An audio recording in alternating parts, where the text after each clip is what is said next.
residents at all. We have issues with things like safety issues like falls. Or, right, and again, 24-hour awake staff who are assigned to support them and monitor them.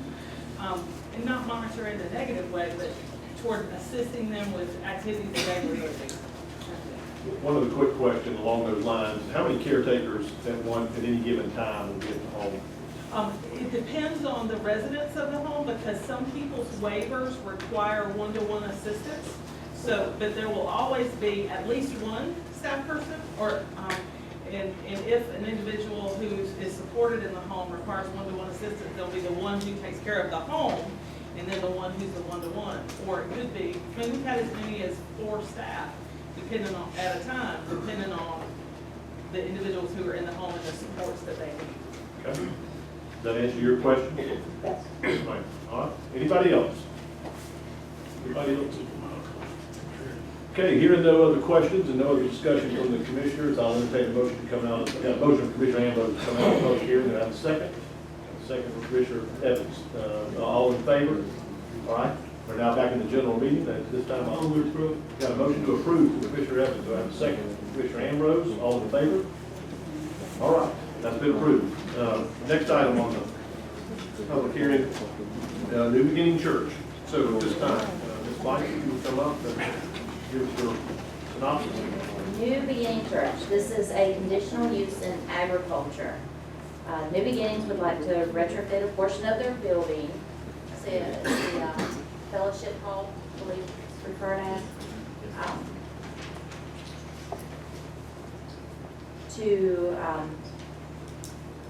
It's like a rooming house was the closest thing in our zoning ordinance that I could find of what the pastor relayed to me as the church's vision for this. It would be a home for, at the time of application, it was for 8 ladies that are coming from a recovery program, but this is not a recovery program.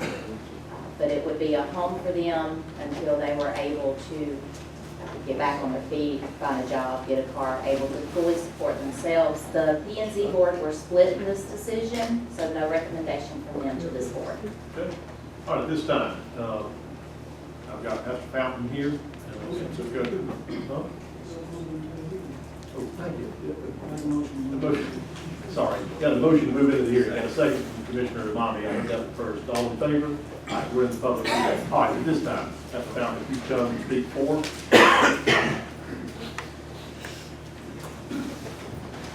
Got 10 minutes.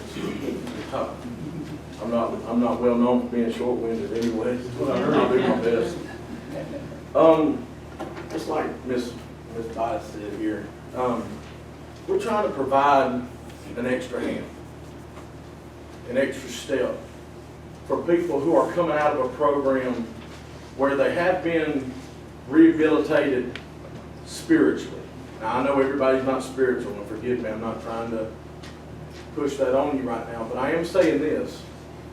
These are women who have completed a 9-month plus program where they have, I will just be plain, called upon the name of the Lord, give their life to Christ, which is our vision also. We're a faith-based program that just want to continuously take them in that direction.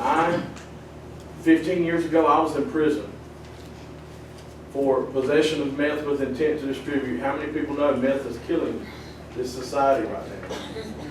It's plaguing this world.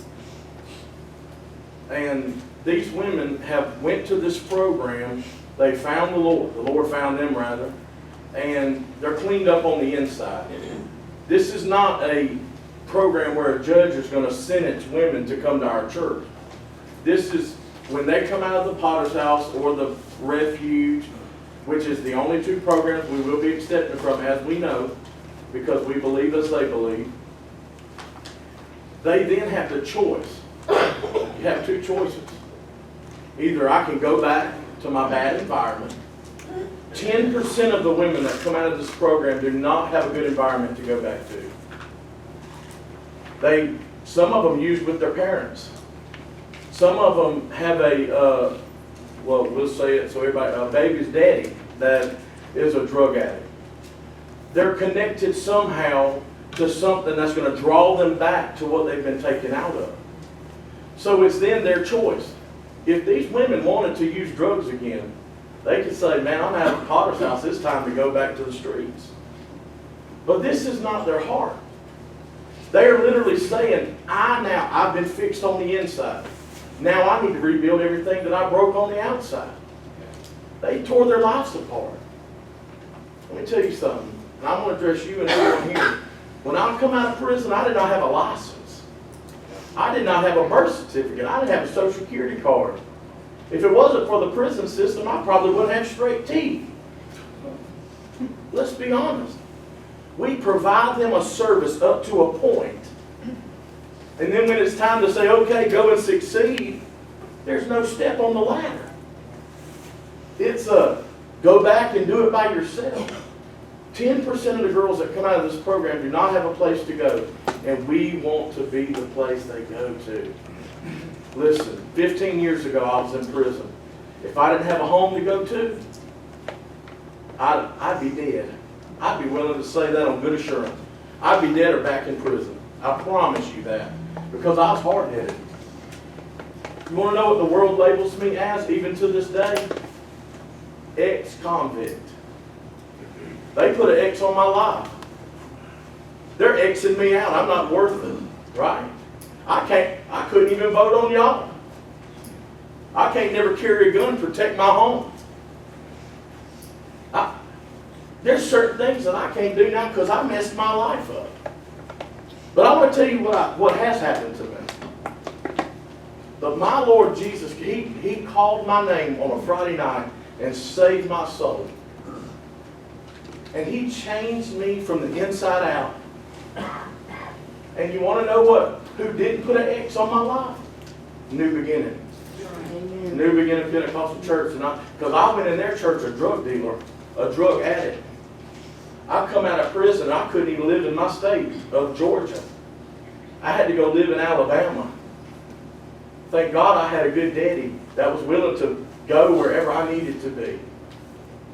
Not everybody in here has a strong family, but a lot of us do. Thank God for it. When I was allowed to come back to Georgia, I moved back to Georgia. But guess what I did when I was in Alabama? I did some studying out in the parking lot out here. 21.5 million people. That's 1 out of 12. From the ages of 12 and up has a drug abuse problem. Try to manipulate that number if you want to. Facts are facts. That's something you can't manipulate. Guess what? When you come out of prison, you want to know what they told me when I stepped out the door and they gave me those pressed khaki pants and them Oakley shoes? They said, hey boy, you going to be part of that 68%? I said, what's that? The ones that come back in 3 years. I said, no, I don't want no more of y'all's food. You want to know what then he said to me? How about 5 years? Then you'll be part of the 77% that comes back. These are true numbers. But guess what I had that this 77% probably don't have? I've got a good daddy. I got a praying mama. But let me go back to the story. 11 years ago, I moved back to Georgia. My grandmama, my precious grandmama that's still living to this day, she said, son, you can come live with me, but you got to do something 3 times a week. And there's no ifs, ands, or buts about it. I thought she was going to say you're going to have to clean my car, vacuum the floor or something. She said, you got to go to church with me. I said, well, surely I can do that. I can endure an hour service, but I found out it's usually a 2-hour service. And I'm not trying to make light of this. I know there's serious concerns. I'm just giving you brass facts right now. I went to this church, and I've never, ever, ever, I'll say it one more time, ever been loved like these people loved me. After an amount of time, my grandmother had several of us living with her. She said, son, one of y'all's going to have to move out. I moved out. Guess where I lived? 10 years ago.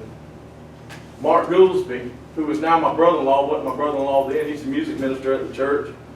He said, you know what we ought to do for this boy? The Lord saved his life. We need to give him a chance. And I said, what are y'all gonna do for me? They said, you can live over the fellowship hall. Listen, I know all of us here may not believe in God, but I believe in a thing called, I don't believe in chance, I believe in ordained. I believe things that are ordained of God. And I sit here today and I remember my times living up over that fellowship hall. I didn't have a friend in this world, not a real one. And I sat over that fellowship hall and I got real close to the Lord. Here again, I'm not trying to push Jesus on nobody. But we are a faith-based program and He is the one that saved me. I sat over that fellowship hall for 6 months. In that 6-month period, you want to know what happened for me? Got my license back. Started dating a girl that now I call my wife. And I come out of that place completely rehabilitated on my inside and everything that I tore down on the outside. And let me tell you what else happened today, in that day. I went in as a drug addict. The Lord saved my life. I met my wife, got my life back together, and guess who I am today? I pastor that church. That's what happens when you give someone a chance. That's right. Thank you, Pastor Dow. All right, any questions, Cody, on this from the commission? Excuse me, can I say something? No, sir, not yet. I'm asking the commission if they've got any questions. Do you have any? I don't, I'm sure that there'll be some that'll have, I'd like to let these folks ask and then him address, and then if I still have questions, Can I say one last thing? 1 second. You still got a minute? This is not a Rock Springs program. This is a New Beginning Church program. No connection whatsoever to Rock Springs, but we will receive women from the Potter's House program. We will also we'll be receiving from a program called The Refuge, which is also not part of Rock Springs. Any questions? I will. We'll reserve the right to call you back for questions. All right, anybody else to speak for the program? Yes, ma'am. I saw the hand in the back first, then yours here be second, if you want to speak after her. You'll come up, state your name and address. Good evening. My name is Lisa Crosby. I live at 50 Woodland Court in Golden Bridge neighborhood. I'm just going to try to put a more personal face on what I heard you say. When I was 25 years old, I had my last drink. I've been sober by the grace of God since that time. I was lucky I had a husband who was still putting up with my stuff and a place to live. After a few years of recovery, I was able to be an alcohol and drug counselor at Coliseum Psychiatric Hospital. This was back in the day when you got to stay in the hospital like 28 days, which is a miracle. Nobody gets to stay anytime anymore.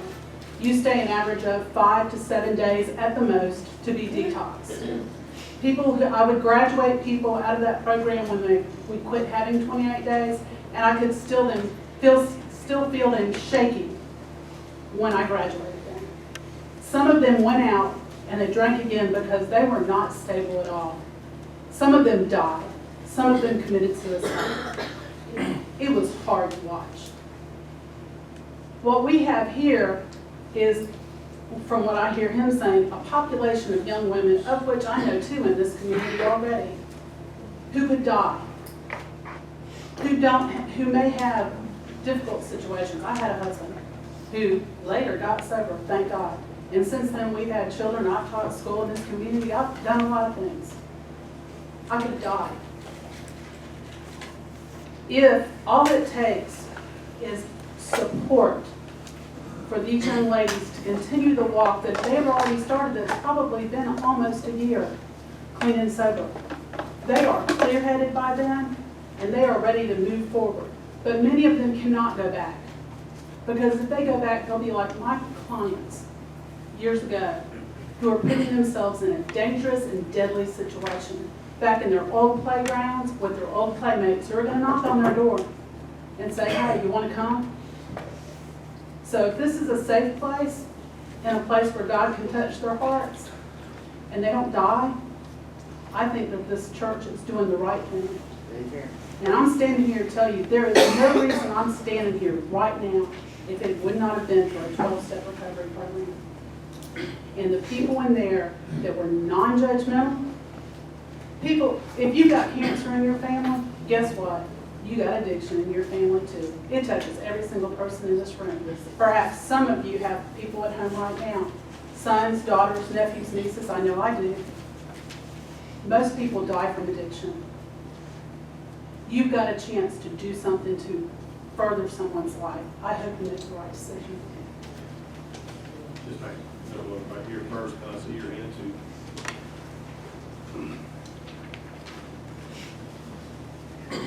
I'm Jeannie Ann Bruno, Virginia Bruno for the records. I live at 441 Campus Road. Probably know most of y'all live here. I'm a local girl, just like most of y'all are locals and lived here all your life. I'm gonna cry, and I hope some of you cry. This program is they're wanting for this church. I'm wanting for our church because I'm a member of that. It's about helping folks. My daughter is one of them. Some of your family members are one of them. I have been there and maybe progressed on through the help of other high dollar places that you can go and get help from. Most of these girls do not have the funding, their families don't have the funding. Most of them are state, some of them are state mandated to go to somewhere like the Potter's House. Some of them are made to go through transitional homes. Monroe County doesn't have anything like this, but I know when it was election time, and I'm sure a lot of y'all remember this, and I know a lot of elected officials, it all came up about the drugs. What are we gonna do about this drug epidemic in our county? That's the time for y'all to step up to the plate. Put your money where your mouth are. I know a lot of people are scared of what's gonna happen. What Cody didn't tell you is about the house mothers. These are trained professionals. There's going to be a board of directors that's going to be there to assist at any time. Have you pulled up the sex registry in Monroe County yet? See who your neighbors are? If you haven't, I suggest you do. You're going to be in for quite a shock. You're worried about the crime? Walk out your front door. There's no telling who's going to drive by and shoot at you. Going to Walmart. Who you dealing with at the cashiers or wherever? It's some places. I'm not saying all of them. We don't know who the folks are. This program we have volunteers who will come in. Cody has already received numerous phone calls throughout the county from people in the county. Some are school teachers, some are doctors. People want to donate their time to assist and help to see this program grow. A lot of folks don't know. How many folks in your neighbors that's already transitional, has a transitional home with the girls in it? I know of 3 families here in Monroe County right now. Some of them live right near. A lot of y'all who are against this. They're not bad people. They're people who we need to give a chance. My daughter is a drug addict. She's been a drug addict for years. She's in the Potter House in Southwest Georgia. It may be her choice to come back to the Potter's House or some transitional place nearby. That would be her choice. And I like for it to be at our church where she went and she got saved before she went to the Potter's House. She has 2 children who want their mother back, but they want a clean, sober mother. They want a daddy who needs to be clean and sober. There's not a lot of places here around. I know people have done some research, and we have too. I've looked far and wide for my child. I would have sold my soul to the devil or whoever to help get her somewhere to get her help. Now I'm looking at it for a transitional home for her. Not only for her, but for my grandkids and our family. We've all been touched on this one way or another. It doesn't matter who, where, what, or when. This somewhere. This could be a stepping stone for not only our county, but other counties. We talk about how close-knit we are. Let's see how close-knit we are. Let's pull together. Every one of us is smart and intelligent. We've got a lot of things going on. We're not asking you to give your time to volunteer, but if your heart desires, if God lays that burden on you, then so do so if this is passed. we'll open our arms for you and let you come inside. That's all. Amen. Saw her hand first, so come on up. And would you do me a favor? Y'all preaching the choir out there, how about addressing us to hear you with us? Because when you turn off that mic, I'm in trouble hearing you. It is. It is. that. Good evening. My name is Andrea Goolsby, and I'm a member of New Beginning Pentecostal Church. And I will also serve as one of the board of directors for this program. My son and I live less than 2 miles away from New Beginning Church on Juliet Road, 920 Juliet Road. Like it's been said multiple times, addiction comes in many different forms. And if we're truly honest with ourselves, everybody in this room is an addict. May not be illegal drugs, but these girls have willingly gone through this program to change their lives and better themselves for them and for their children. We worry about the things that have come up about safety and worried about their children and grandchildren in this vicinity. Within 2 miles of New Beginning Pentecostal Church, there are 2 registered sex offenders. One less than a mile from the church on Maynard Church Road. We have hundreds of out-of-town workers that come to this county and go out to the plant to work, and we have no idea anything about these people. Where they come from, what their backgrounds are they felons? Are they drug addicts? We don't know. But these girls that are coming to this program will be vetted. They've already gone through the process one time, they'll go through it again. So I'm asking that the Board of Commissioners approve this program for our community. We want to fight the war on drugs, but what are we doing in this community to help do that? Nothing. We have no resources here for anybody to go to, really, for help. These girls have not committed heinous crimes. Some of them have no criminal history at all. So I continue to stay in this county and raise my son, and I don't have the first concern, and never would anybody in our church entertain the idea of going through with this type of program if we thought that it would bring any harm to our children, our family members, or anybody in this community. Thank you. Anyone else speak for? Yes, sir. Come on up.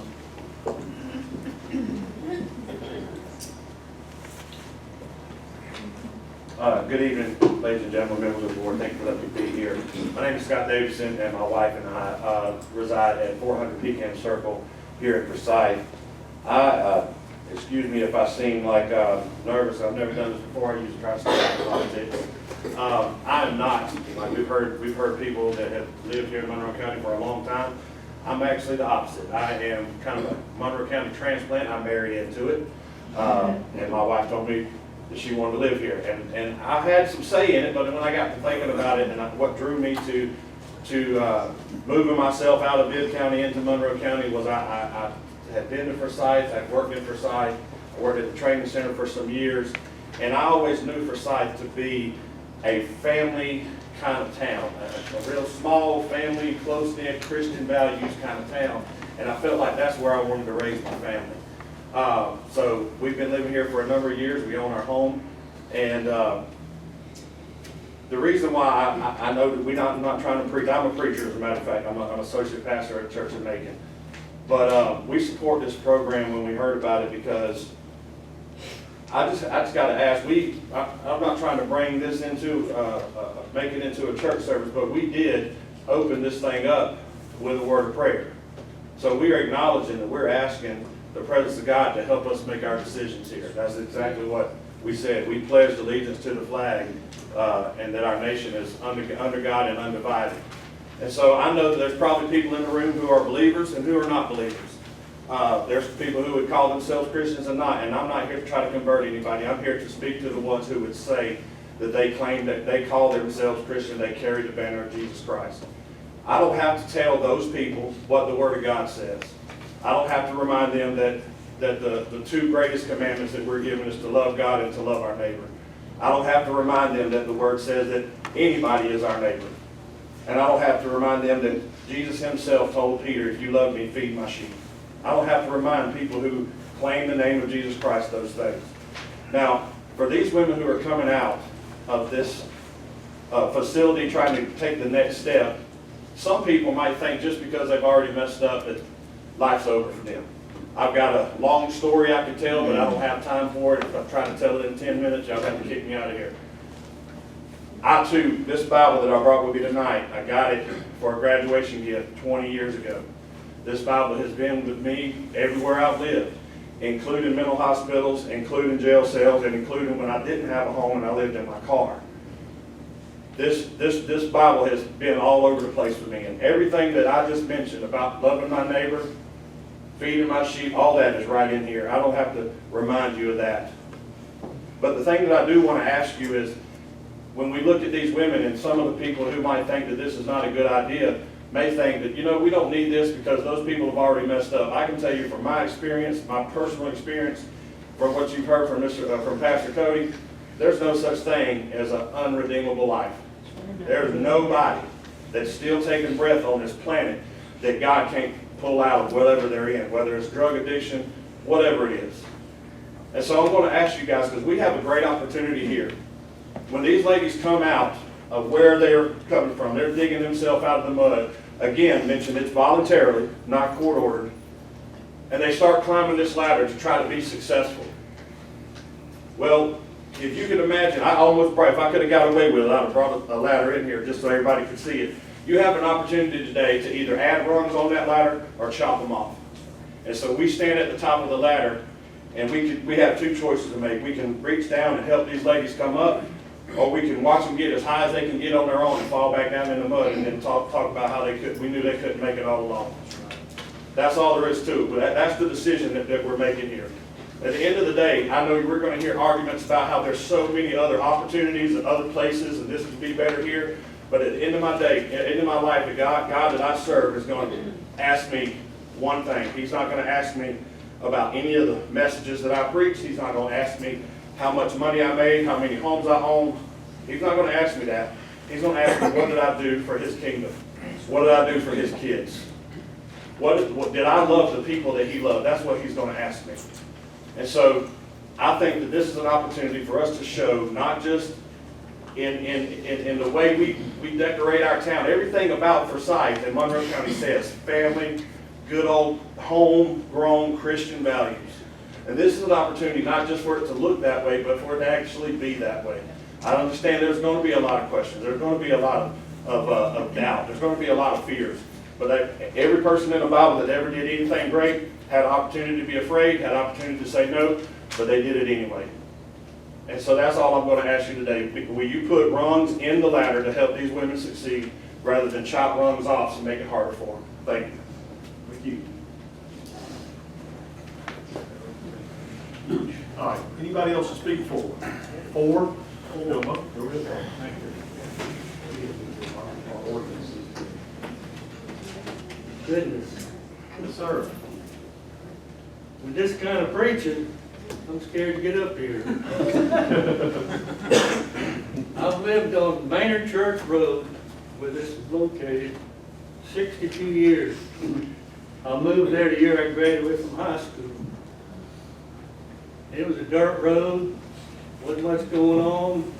There's been so many tremendous changes in my lifetime, not just on my road, but everywhere. And it's unbelievable, and I don't like most of it. But like all these preachers and sermons have said, it's for the good. And I encourage our county commissioners to vote in favor of it.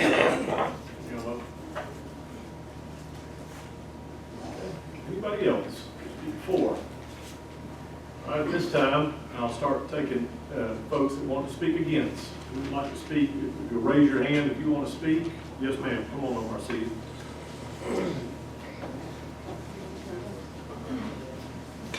My name is Marcia Floyd Steele Duggar, and I own the land around the church and across the road from the church. And some of the concerns I have, are for security for the neighborhood as well as the security of these women. To leave these women housed there alone at night, and they do have a past, and their past is very likely going to come and revisit them. And I feel like, the church is right and they're wanting to do some good for these women, but I feel like that it would be better to use the church as a basis for the program, and they take the women into their individual homes instead of housing them in a facility like an institution. Take them into individual homes and show them a Christian home and support, and then they wouldn't feel like they're so isolated. Some of the problems we have with the approach the church has used is, number one, they never even came to us as their neighbor and said, this is our idea and we'd like to get your support. It was kind of like everybody was running around behind hidden doors trying to keep this hush-hush and not letting us know what their intentions were. We have not seen a business plan, no formal organization, no prior history of a transition house for success rates to compare to. We were told that they would only be accepting women from the Potter's house, and tonight we're learning that they're going to accept them from the refuge. I'm not even sure where that's at. I have no knowledge of it. And when we asked about supervision, we were told last week at the P&Z meeting that they would have a house mother who would be a fairly recent graduate of the Potter House program. And to me, that sounds like a fox guarding a hen house. The other question we would have, and we don't know the answer to, is how long will the house mother stay in her position? Or is this constant turnover, or is there going to be some tenure? Is she subjected to the same testing that we were told these women? We're not opposed to the women. We're more concerned about the other people that might come around because they're there. We were also told that the women would be required to get a job, and then their paychecks would be divided up for them. That 10% would be mandated to go to the church for tithe, 30% would go for rent, but they can never tell us who gets the rent. 20% would go into a savings account so that they would have some accumulated money when they leave the transition home, which, I agree with. And then they would have 40% to live on. But here again, it sounds like a business, and when I looked up a rooming house, it was defined on Google as a business that rents rooms. But no one says who gets the rent. When we were asking last week about some of the security issues we have about visitation, we were told it was only during church services, and then we were told that they might go out to eat and come back, be able to come back with those family members. There just seems to be no organization to this, and no written plan. And we have concerns about, whether we're providing this service for our local people or from all over. Sometimes, you want to take care of your locals first.